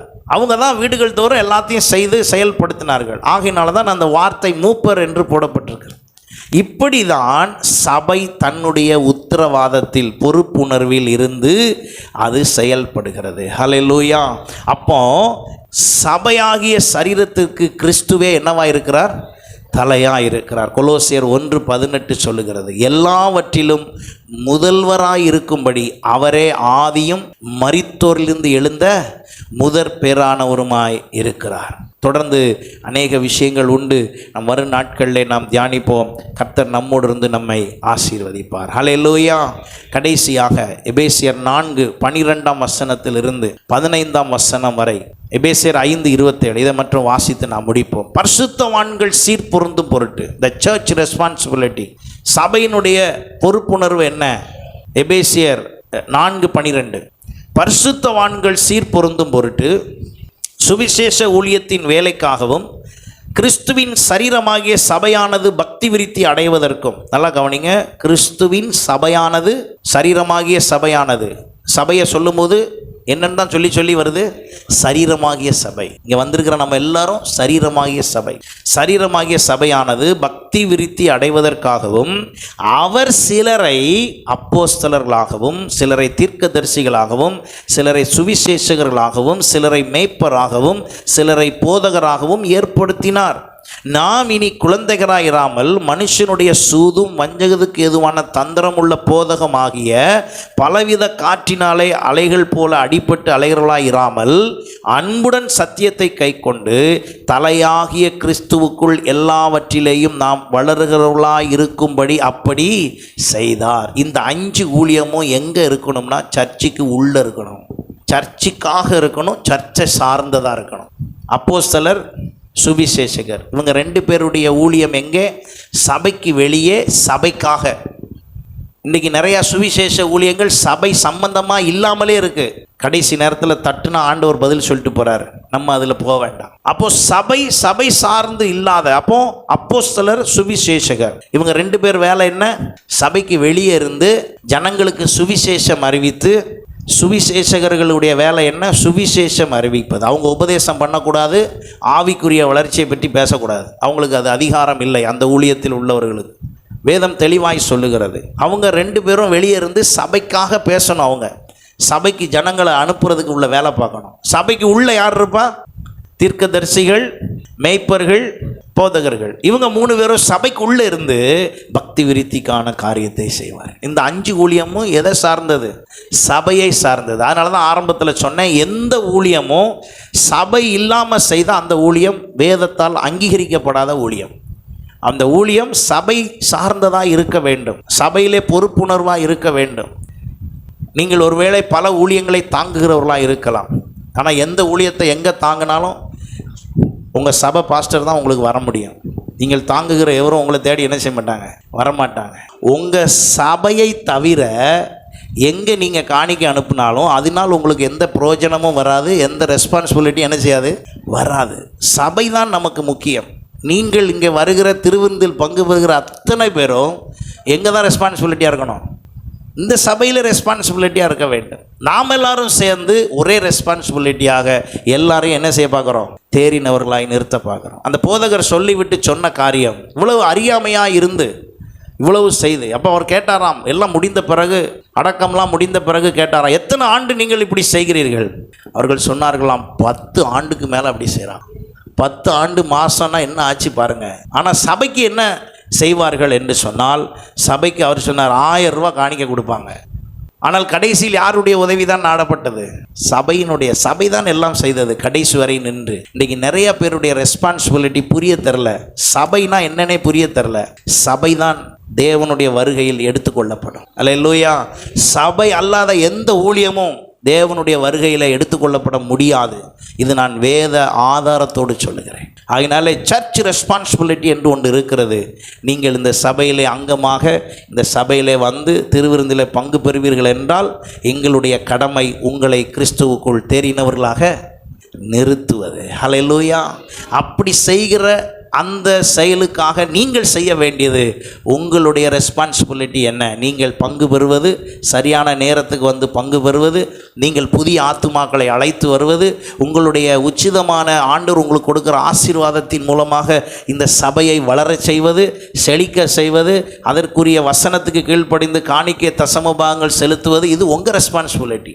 இதை நீங்கள் செய்யும்போது, நாங்கள் இதை செய்யும்போது 2 பேரும் சேர்ந்து இது இப்படி சின்னதாக இருக்காது, அப்படி என்ன பண்ணிக்கிட்டே போகும், பெரிதாகிக்கிட்டே போகும். இதுதான் ரெஸ்பான்சிபிலிட்டி ஆஃப் சர்ச். இந்த சபைக்குள்ளே உங்கள் ரெஸ்பான்சிபிலிட்டி என்பது பெரியது. நான் அதை இன்னொரு நாள் உங்களுக்கு விளக்கமாக சொல்லுகிறேன். ஆகையினாலே இயேசு தன்னுடைய ரெஸ்பான்சிபிலிட்டியில் சரியாக இருந்தார். நீங்களும் அப்படி இருந்து செயல்படுங்கள். கர்த்தர் உங்களை ஆசீர்வதிப்பார்.